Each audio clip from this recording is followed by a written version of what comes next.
Welcome to the CJ Moneyway Show podcast, the podcast show where we unlock potential one dream at a time. Today, we have another guest whose journey is truly worth hearing. Sit back, relax, and enjoy the Moneyway experience. What's up, my good people? Welcome to the CJ Moneyway Show in association with Believe Network, the podcast that brings you stories behind success, resilience, and transformation. I'm your host, CJ Moneyway, and today we have a special guest who has spent over 40 years working in the mental health field, Jill Payne. Jill is a mental health professional, author of the Bempathy, and a trailblazer who developed a unique concept combining banter and empathy. She has taught college-level courses, given countless lectures, and even interned in prestigious institutions like the National Institution of Health. Her passion for spreading goodness through the synergy of mind, body, and communication is inspiring. Jill, welcome to the CJ Moneyway Show. We're excited to have you on today. Thank you so much, CJ. I'm letting you know, you made me feel so good. When people give people compliments, I say this all the time on all the podcasts. When we get compliments, it hits a region of the brain as though you gave me $100 bill or chocolate, which is my favorite. So it just made me feel so good, and I thank you. I appreciate you. Yeah. And I know what you made. I interviewed a legendary music icon. Wow. And when I was running stuff down to him, he say, I had to sit back and think like, wait a minute, who is this guy talking about? Is that me? And so I do interviews too now, more so than I did last year. So I go on shows and do interviews. And the guy interviewed me the other day and he was running down me. I was sitting there like, is he talking about me? Is that the same person? So I know exactly what you said on that. So Jill, let's kick things off. Tell us a little bit about yourself and your background. And what inspired you to pursue a career in mental health? Well, what inspired me to go into mental health was that I have a brother that has paranoid schizophrenia. And back in the day, we won't tell how old I am. Mental illness was hid. And not just that, if you did get help, there really wasn't great help to get. And even now, CJ, there's a stigma. And it just is. And that's one of my little shticks. I want to get that stigma to go away. Because what do we have if we do not have our mental capability? We can't do anything. And so we really need to focus on that. Your head is attached to your body. And so without this, your body's not going to do what you want it to do. So that's what motivated me to go in this. I was a recreational therapist in college because I wanted to learn how to play. And I taught people with mental conditions how to play and have fun. And then I got out in the real world, did a bunch of different jobs. I started out with recreational therapy. You know how it is. I was an ophthalmic technician. I was a gymnastic coach because I did, I could go on and on. It's just so much. You know what I tell my clients? I have been through so much that makes me good at what I do. And the reason I got into this, CJ, is so no one could have the heartache that I had. I prevent it by helping them see the third side of the coin, just like in my book, so that they can see it faster and they don't have to go through all that heartache. Matter of fact, when people come see me, they have fun. Really, even if they've had trauma, they may cry a little, they end up laughing when they leave. Yeah, I can tell that you're a lively type of person. So who can't have fun with Jill Payne? Hey, so, and you know, I like the analogy that I was just saying that to somebody the other day. We was at work. Right. Yeah. Because, you know, I'm the type of person, I forget a lot of things, right? Like I might leave my keys or I may forget my, you know, something at work or, you know, my buds or something. And I thought I was the only one that did that. Hey, Jill, I just told them the other day, I said, and I used to say this all the time, that if my head wasn't connected to my body, right, I would leave my head at home sometimes and I'd be driving and be like, hey, where my head at? You know what I'm saying? I had to go back and get it. And so, yeah, having your head on your body, it constitutes a whole lot in life. I like that analogy that you brought up. And it's true. Yeah. I will forget it. I will literally forget it. I'm like, hey, where my head at? Like, my head at home. And that's really what Bempathy is about. Bempathy is really about staying connected with yourself so you can be connected with other people. If you don't connect with yourself, CJ, matter of fact, you going on other podcasts or other TV or whatever media and being interviewed, you get to see the other side of the coin so you can even relate better with me and other people that you have on. So that's doing Bempathizing right there. So, yeah. So all that we're doing, right. What we're doing right now is Bempathy. We are bantering. We are chit-chatting. People are forgetting to chit-chat. They are doing a lot of this. And matter of fact, I want you to look, and they don't talk about this.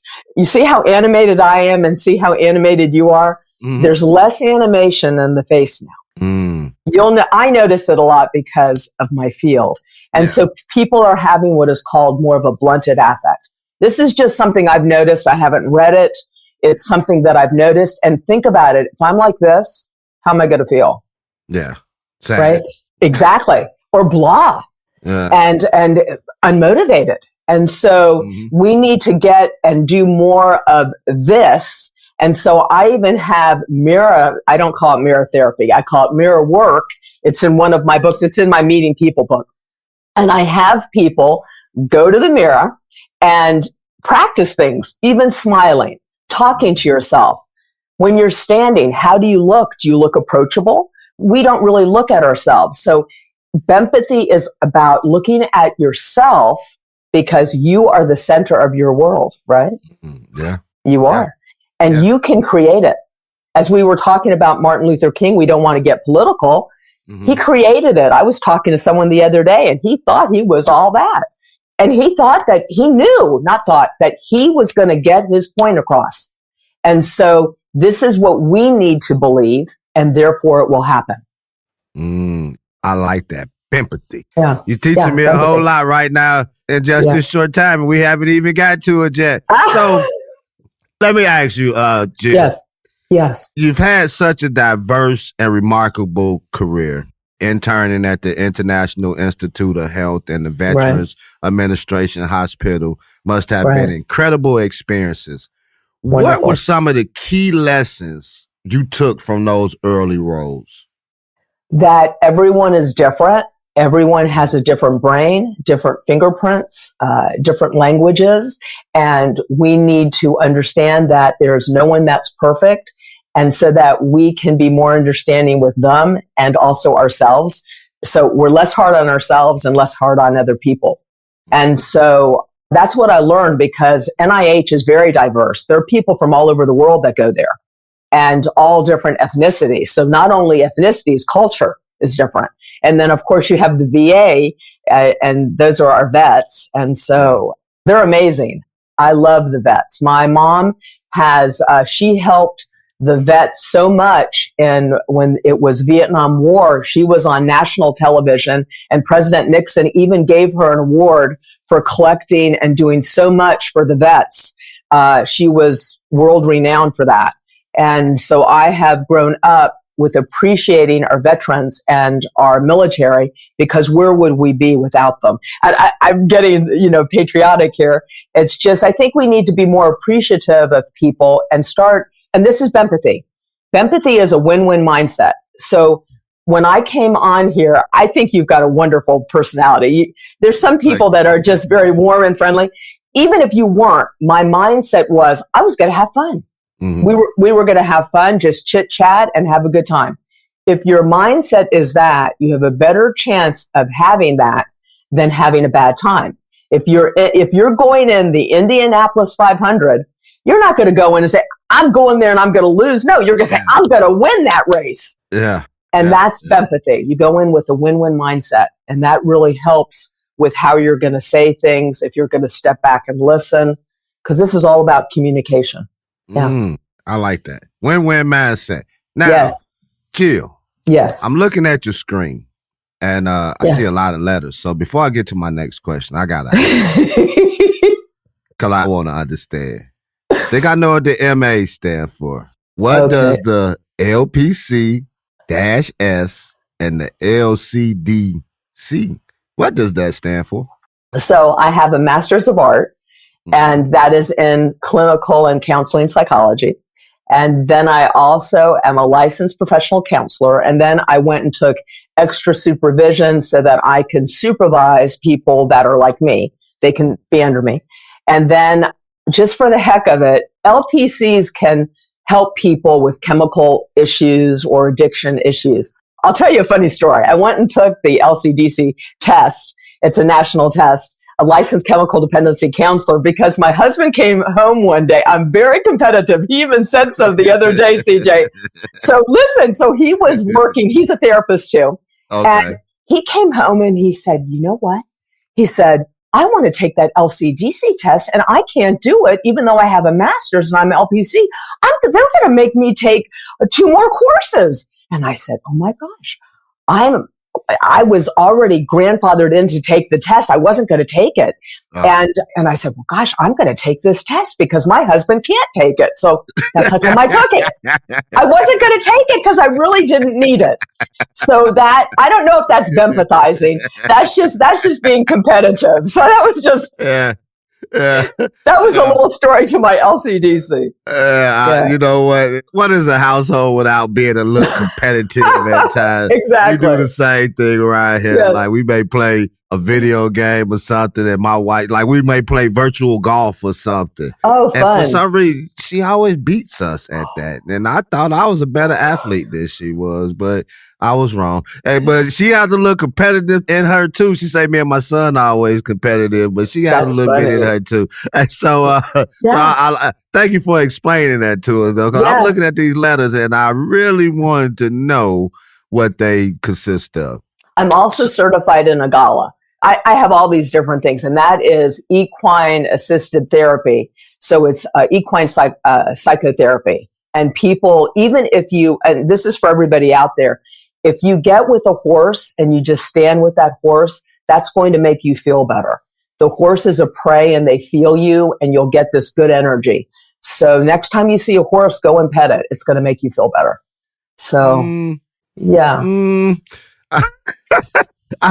Me personally, go ahead. No, I'm not I would be scared of a horse, you know, and to pedal, I don't know. Maybe I got to find some empathy somewhere. You know what I'm saying? Make it a win-win situation. I got to see. So Jill.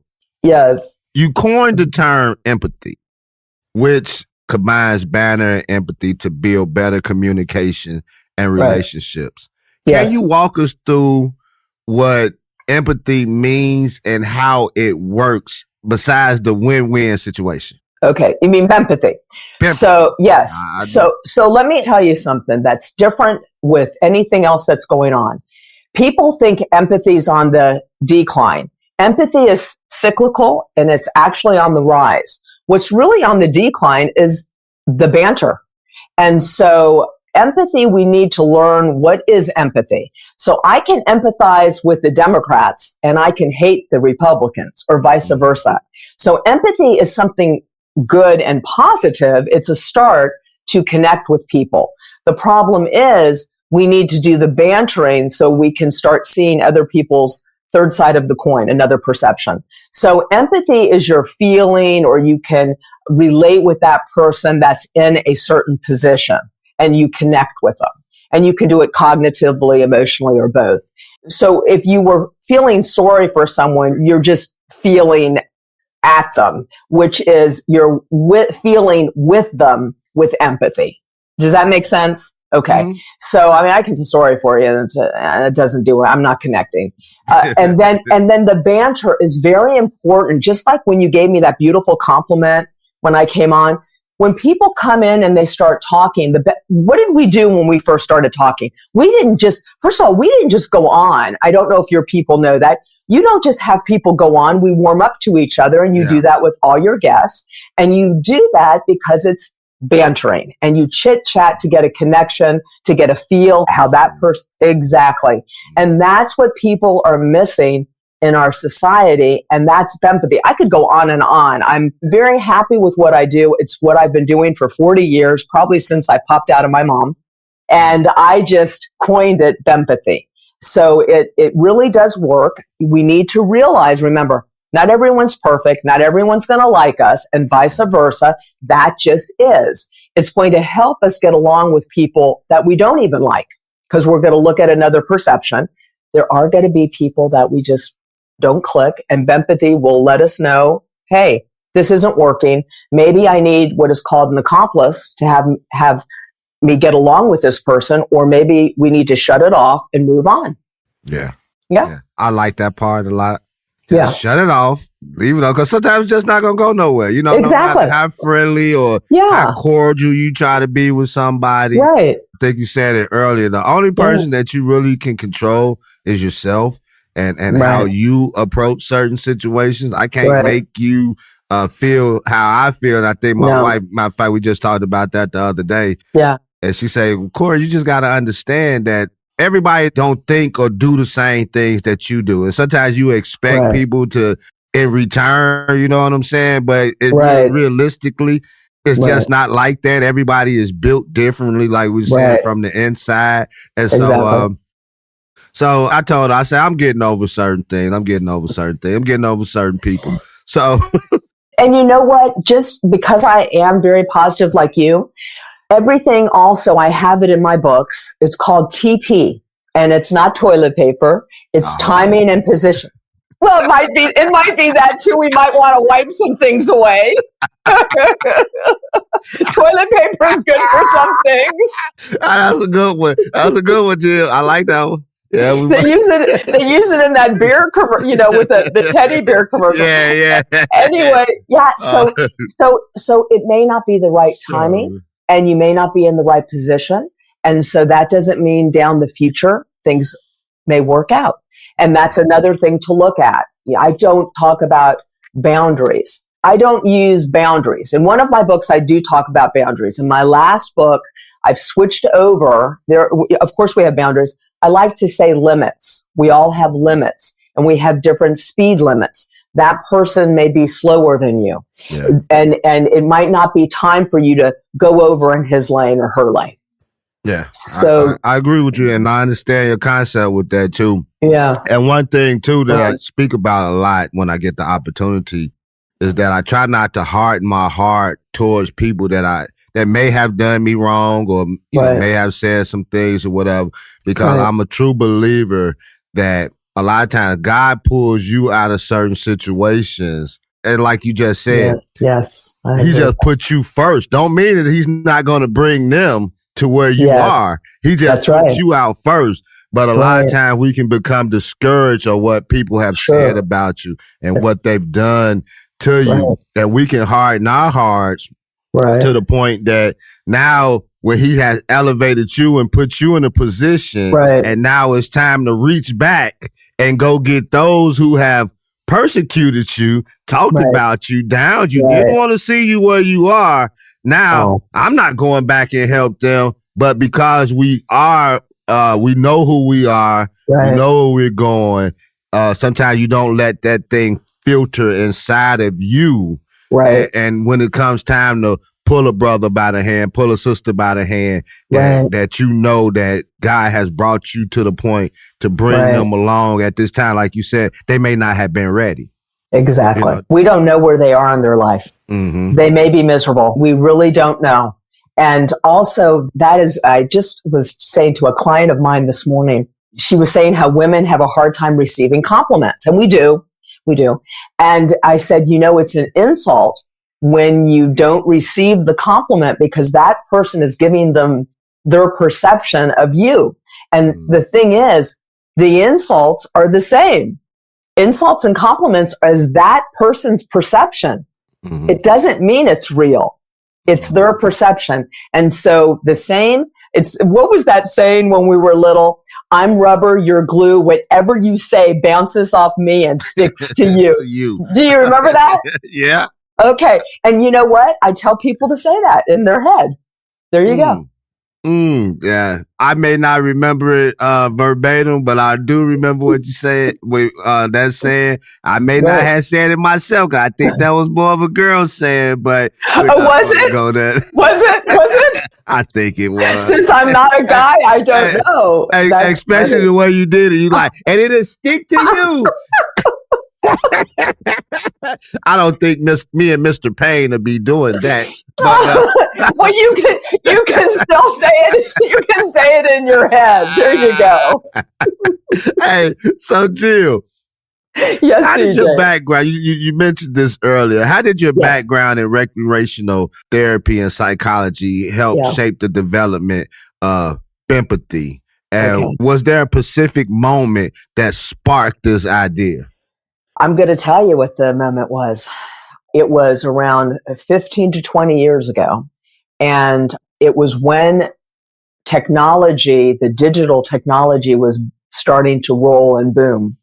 And I noticed a difference in the people in our lives. They were different. They weren't touchy-feely. I'm not saying everybody. I just noticed a difference. There was more of a disconnect. They were doing emails more than they were picking up the phone. Then texting came. I even had people when they talked to me, they were doing that. It was getting so much. And so because of that, I said, whoa, there's a disconnect here. We need to get a balance.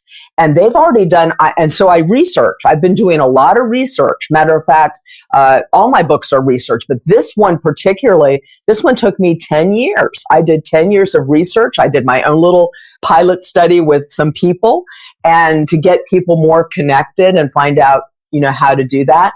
And so I just started reading about what screen time does to the brain. Forget social media.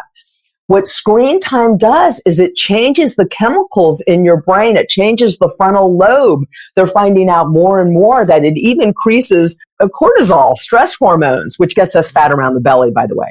So, I have someone doing my social media. I still will say, I do the nice stuff. Like if you text me, I'll text you back. But she'll put all that, no buts. We said on butts. She'll do all that for me because it was getting me down. It was not the way I talk. I talk to people like we're talking or face to face. And so less is more is what I say. And that's what motivated me to finally do this. I even had a little radio show on public radio here in Houston. I did about 6 segments, and it was all about this. I called it Meeting People. It's Not a Game, which you can see was one of my books. And it was basically talking to people. They were calling about what's going on, to be aware of it. Parents, be aware of it. We are modeling behavior. Kids are following us. We need to be that model and show them that people like to be respected and heard, and you can't do that with digital. So I could go on and on. That's what really motivated me. It was about 15, 20 years ago. And so Bempathy, the name, that came probably, I think that was in 2018 when I did that. It was always Bempathy. I just wanted to think of a name. And so I was going to do with schmooze. And then I don't like schmooze. Schmooze is fun. Banter is really what I was looking for because it's humorous chit chat and lighthearted talk. And that's what's missing. What do you think? What do you think about that? No, I totally agree with you because, say, like when me and my wife, we have date night. Whether it's just watching TV, we watching some movies or some television shows that we, have an interest in. Yes. And we don't use our phones, like no phones. No phones. And they're not even in your room. They're not even in your room, right? Yeah, no. Good. You know what I'm saying? It's just like, because as you said, how much invested are you into this time that we're having together? Whether we're not, we don't even have to be saying nothing. But if I'm on my phone, Facebook, Instagram, trying to see who said what or whatnot, you know what I'm saying? And we're not investing in each other. So sometimes you have to put, certain things to the side on certain things. And you said something earlier that made me think about social media. I do have somebody working on my LinkedIn page or whatnot. And it's funny that you said, because sometimes people will respond back to me, but she does all the response. Posting and everything. Yes. But sometimes they will message me. Yes. Like, oh, CJ, thank you for connecting. I'm glad you wanted to connect. What was the reason, what made you? And I'll be sitting up there like, I don't know you. Like, I don't know what she did. That like you said something about what is this language? I have no idea. But as far as the phones and the distractions, I think that is more and more. One of my big pet peeves, Jill, is people doing this while they driving. It irks me. We on the highway, and you swerving side to side. You thinking that you're in control of what you're doing, but you're not. You're swerving side to side, and you can tell when you're slowing down. And then when you get off the phone, you speeding up. And see, what people don't understand is while you're being distracted by doing something else, you're not paying attention to your full surroundings. And so while you may be in the clear of certain things, you don't see this semi-truck that's behind me that's about to rear end me because you're trying to look on Facebook or Instagram or, FaceTime on your phone. This digital era, And this is the issue. They've made it addictive. And so in Australia, I was just in Australia a couple of weeks ago. I was there for about 3 weeks. I went there and I went to New Zealand. The people there were so nice, CJ. They were in the airport. Instead of saying delayed, it says relax. So I was sitting by this wonderful kid. He was 22. And we were talking about what he was going to do and be with people and all that. And then he said, there was just a law passed in Australia. It's passed, but it's not into effect yet. If you're under 16, you're not allowed to be on social media. And so I said that to somebody, and they were like, I don't like the government taking control. And I said, well, I agree with you on that. What's going on is in the DSM-5 is where the psychiatrists and psychologists, it's where we find the definitions of mental illness diagnoses, okay? I believe in the DSM-6, we will have technology, digital technology in there as a drug. It's a drug. It gives you just like you gave me that compliment, they're getting all this excitability and all these drugs that are exciting us are doing that every time we hear a ping. I don't need to tell you what the drugs are, and it's addictive. And so you will be seeing that, I promise you, and you'll say, Jill Payne said that.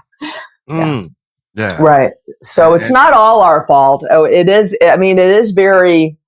It is. I mean, addicting. We always talk about. I'm not saying. I'm just saying per se as a whole on how addictive the phones are to kids. Video games. Oh yeah. Kids.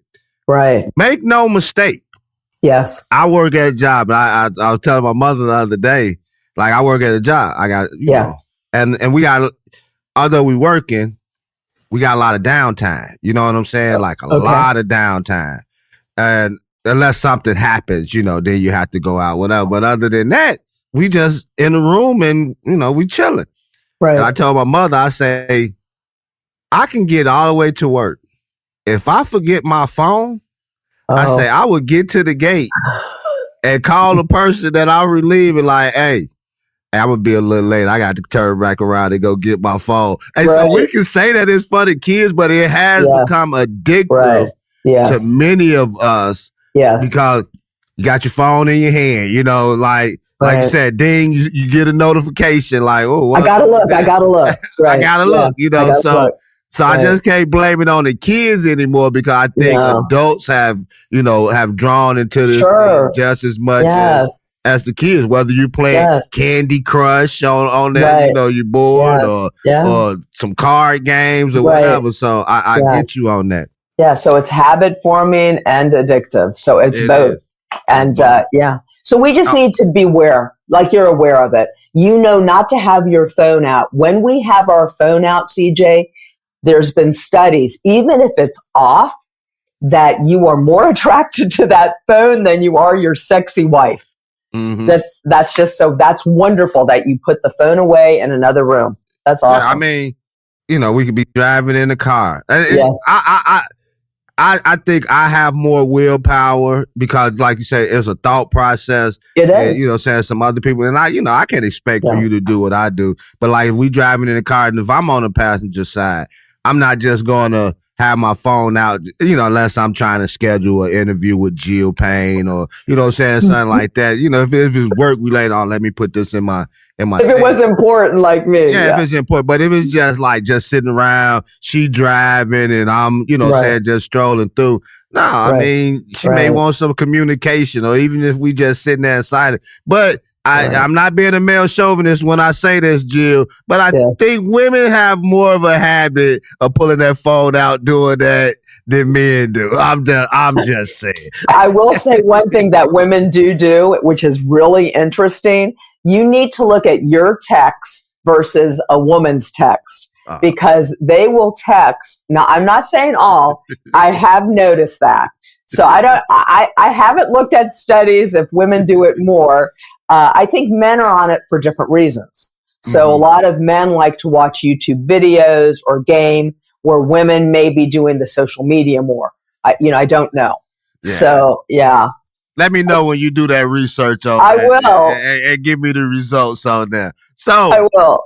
I'll email you. Jill, we was talking about mental health and things of that nature. Let's stay on this point. Okay. Your practice focuses on the importance of seeking mental health service advice. Just like we seek advice for physical health, why do you think mental health still carries a stigma, and what can we do to change that? Oh, God, you hear me sigh.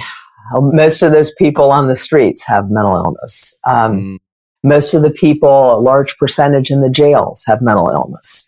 And I think that it's education, but you were asking why. So one, it's our mind.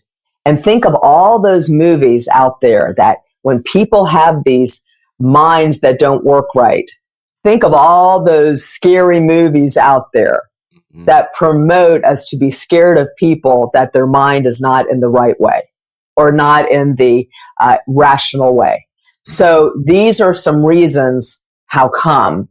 And then it is scary because there are people that have paranoid schizophrenia, and they can, they hear voices or see things, they hallucinate, and they are paranoid. So they can do certain things. Not likely, they can't. You've heard of, I don't know what I'm talking about, people pushing people into subways and things like that. And it's just, I think we need to be educated. I do think that there needs to be better programs. I don't have time to get into that because this is something I want to do when I have more time, because I think there's 3 levels of mental illness. We have people that have mental illness that are CEOs, congressmen. We have people that have mental illness that can have jobs for 6 months and then they have a breakdown and they go back.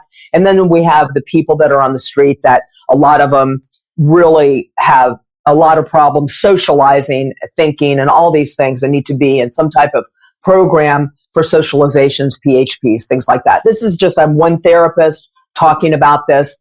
And so I think it's something bigger. And also my husband would tell you, because I get upset about it because I feel for that. I'm empathizing with him. And he'll say there's no money in it to help them. I think there will be if you think about it correctly. Because remember, in Bempathy, you want it to be a win-win. It's all perception. You want the other person to perceive, like my husband, he perceives he's king of the castle. He may not be king of the castle. He perceives he is, and he's happy. And so am I.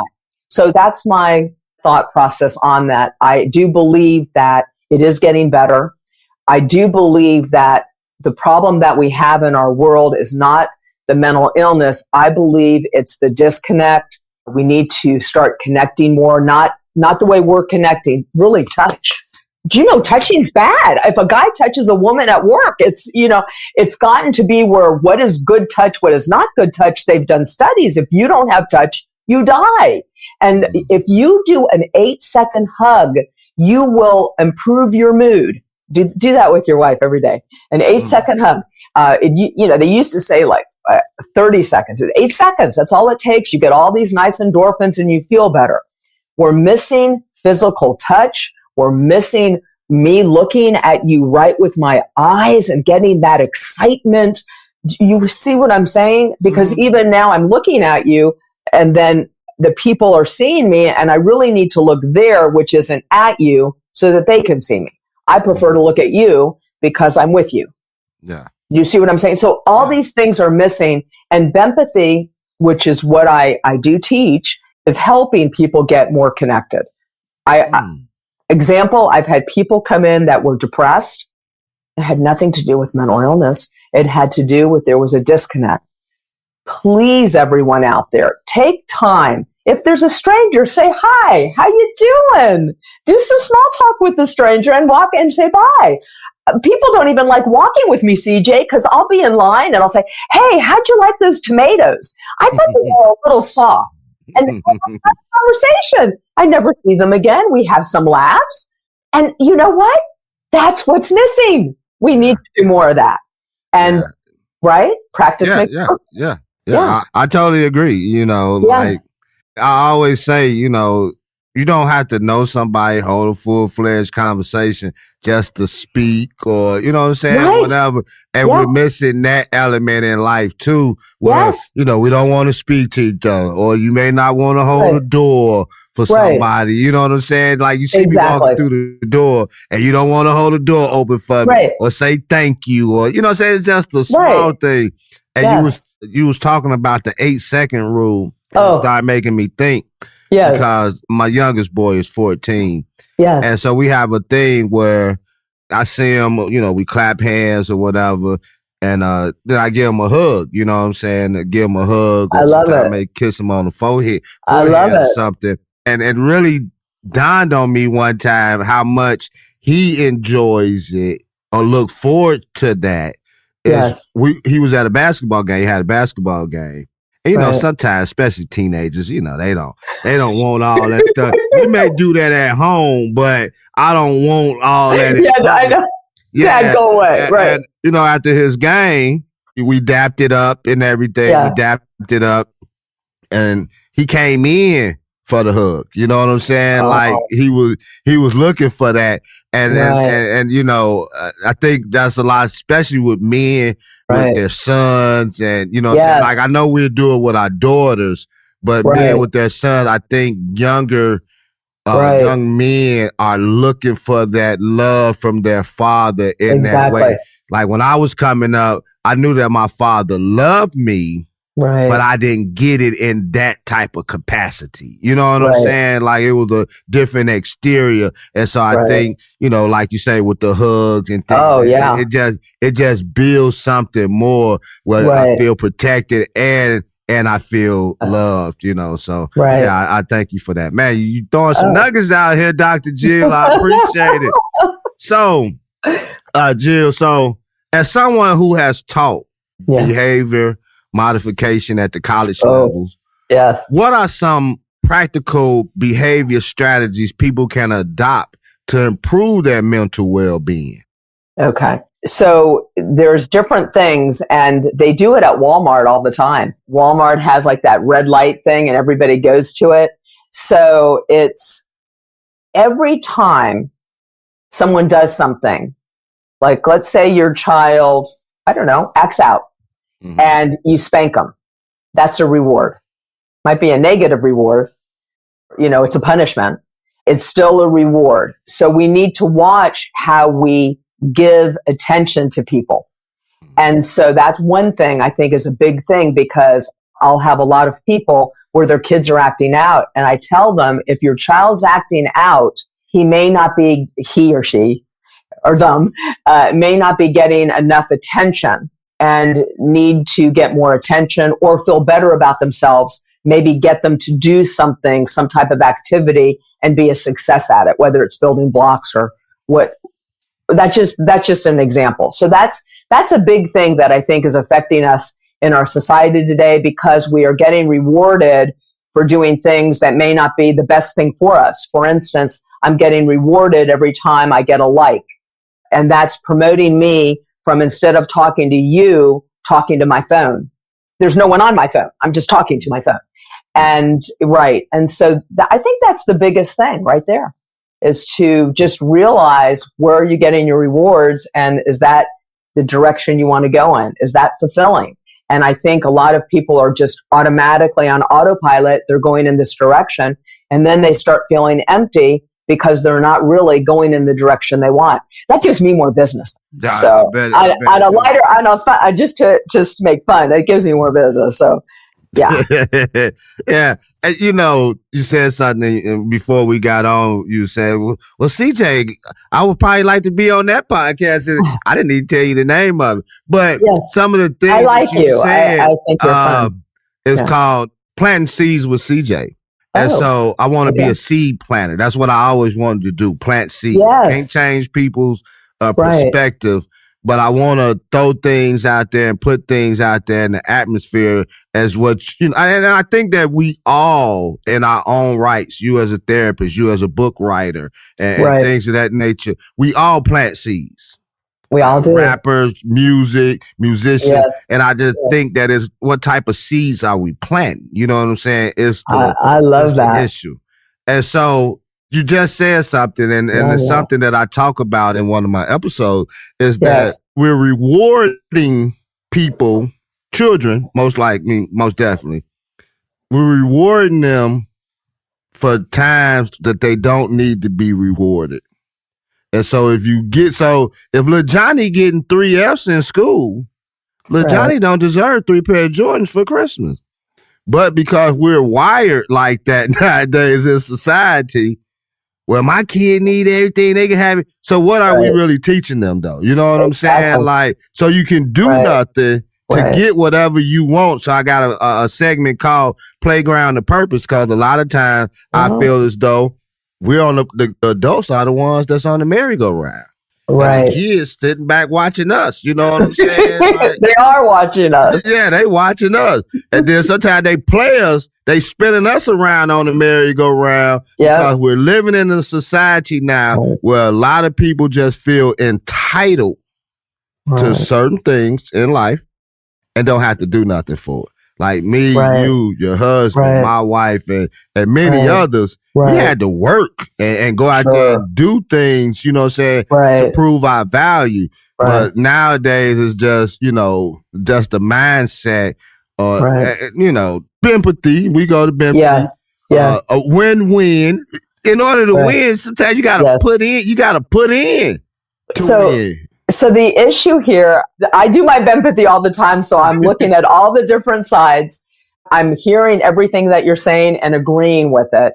And what's happening is the kids and younger generation are seeing all this wonderfulness, and everybody is an influencer, and this appears so easy when they don't realize that Taylor Swift had Toby Keith help her. They don't realize that she probably worked and started when she was little, like Beyonce. I think she was 3 years old, passing out DVDs of her singing. I love to look at famous people and look at their bios. Like I was looking at Flip Wilson the other night. I don't know if do you remember Flip Wilson? Remember Flip Wilson. We ain't gonna tell our age, but I know Flip Wilson. So it was on my TV. So I was watching him and I thought, I always loved him with Geraldine. He was so brilliant. And so I went and looked him up and all his hardships, like he died at 62 and he wasn't appreciated, all these things. People need to, when they see these famous people, they really need to look at their bios. Just like you're doing with me and talking about all these different people you have on. And so then I think our kids and the younger generation would see what they went through. His parents gave him up to an orphanage. His mom left. His dad couldn't there were 10 kids. And so he gave them he was raised in foster homes. They just saw Flip Wilson. Yeah. Right. Interesting, huh? Yeah, it is interesting. Because I'm a reader. Right. And that's what's missing. You see, there's a disconnect. People will look at CJ. Gosh, CJ's got a wonderful podcast. He's wonderful. He's got this magnetic personality. And I can do that. I want to do that right now. They don't know how old you are. They don't know what you've been through. They don't know that it takes time. Love takes time. Life, everything takes time. You don't pop out of your mom and run. No, you don't. No. It's baby steps. You eat baby food, solid food. Yes. Some people still, not to get explicit. Some people, you drink milk from the mommy, Yes. or whatnot. Yes. Mommy take it out at the kitchen table or at the dinner table, out at the restaurant. And I'm sorry to say this, I'm more conservative on the CJ Moneyway Show than I am on Planting Seeds with CJ. But some of these little young, especially young men, because that's who I'm aiming at right now, young men. But some of these young men still drinking the baby milk from their mommies. Right. Yeah. And they need to, we need to, and a lot of that's on us, Jill. A lot of that's on us. But we'll talk about that, on the next time we get together on the other podcast. We get deeper. Yes, that'll be awesome. Because I want you to bring the mental aspect, you know what I'm saying, into some of these situations on why, we act the way that we act, or why do we do some of the things that we do, why we can't get off the breast milk, you know what I'm saying, even as adults, being grown but still having a childish mindset, like I want to get deeper into that. So we'll do that on the next one. So that's a good one. Before we wrap up, yes. First, I think, throughout this whole process, we've been talking about Bempathy, saying you've been exploring the whole thing about your book. Where can we find the book? And can you give us your social media links? And, if you have any programs or anything out there that we can get in contact with you with. Okay. Well, I am on some more podcasts starting tomorrow, but you don't want me to name all that. So I'll be on some other podcasts. So it's at Jill Payne. And they can find me all over the place for that on the platforms. I'm on Instagram, Facebook, LinkedIn. I really do like LinkedIn. I promote LinkedIn to my clients because it really does help you get jobs and it helps you make friends. It's still, I think, a very good quality of finding real. You agree with me on that? Yeah, I do. Okay. It's more professional. It is more professional. I highly recommend LinkedIn. My books are on Amazon. This one is on audio. And then I'm thinking of doing this one on audio. But the one that is the newest one that we really talk about is The Third Side of the Coin. Really, it's a small book, 80 pages. What I love about my book is it's got these cartoon people. I don't know can you see them? I can see it. Yeah, I can see it. There you go. Okay. And that's Beacon, Brighton, and Bow. And I came up with them. That's another story because I do believe that there are three types of personality in the world. There's a leader, a follower, and a compromiser. And if you're an instigator, you're a leader, just not a positive one. And so even by knowing what you are helps you to talk to the other person. And sometimes we need to follow instead of being the leader. We might be like right now, you're doing a podcast. I haven't done a podcast. So you are leading me, even though I'm used to being a leader. You're my leader right here. So we take different roles and act just like you go on other podcasts. You take a different role. You're not there you go. Yeah. So. Yeah. I really appreciate you. So Jill, I really appreciate you, time. It didn't just flew by. I really appreciate you coming on and giving us all these nuggets and giving us a lot of insight on what you do. Thank you for being open with everything. Before we go, I I just saw something. I know you was a Reiki master. Nature, but we won't get, things of that nature. But I just saw something I got to ask you. Yes. You've been actively involved in many organizations, including the Houston Livestock Show. Right. Yes. How has your community involvement shaped your perspective on mental health and personal wellness dealing with these type of events? Well, one reason I did that was because it helps children get a scholarship and that the money that we're volunteers. Matter of fact, I could tell you stories on that because people don't know you're volunteers anyway. So as far as mental health in all those different organizations, I'm just telling you, there are people out there that have issues and you don't know that they have issues. And so it gets you to be able to work with all different types of people. So when you're with big organizations, I recommend people join organizations so you learn how to be with people that may be difficult or may be different.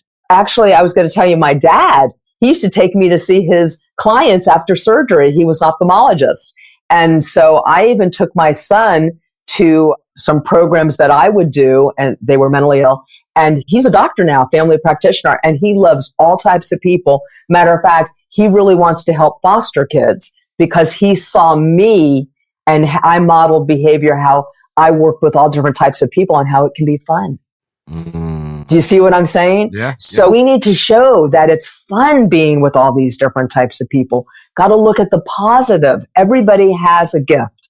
Everybody. You spoke of God. I just say higher power because people, I believe, get offended. Yeah. Well, and what other people believe in. Exactly. Whatever works for you. Yeah. And so I do believe everyone has a gift and we just need to find it. And we ourselves need to look and see what the gift is in other people too.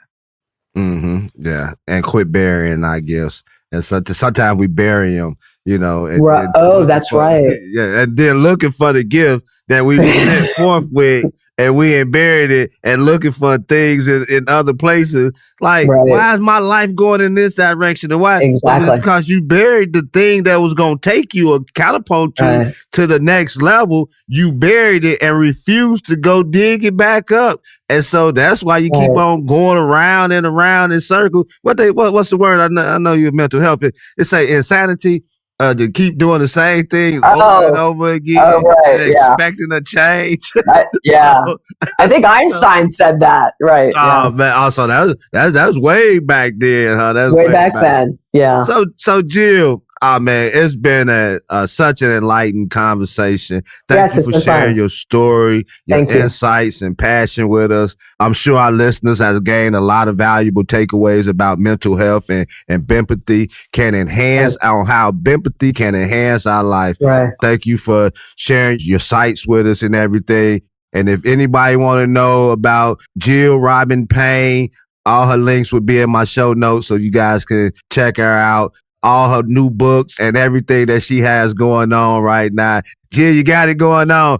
Don't ask me to explain all these other letters again because I can't.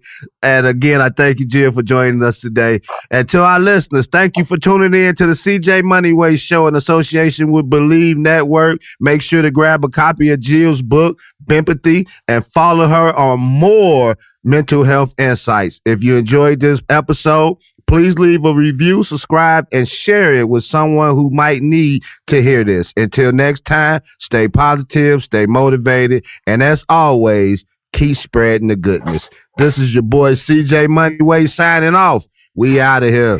Peace. Thank you for listening to the CJ Moneyway Show.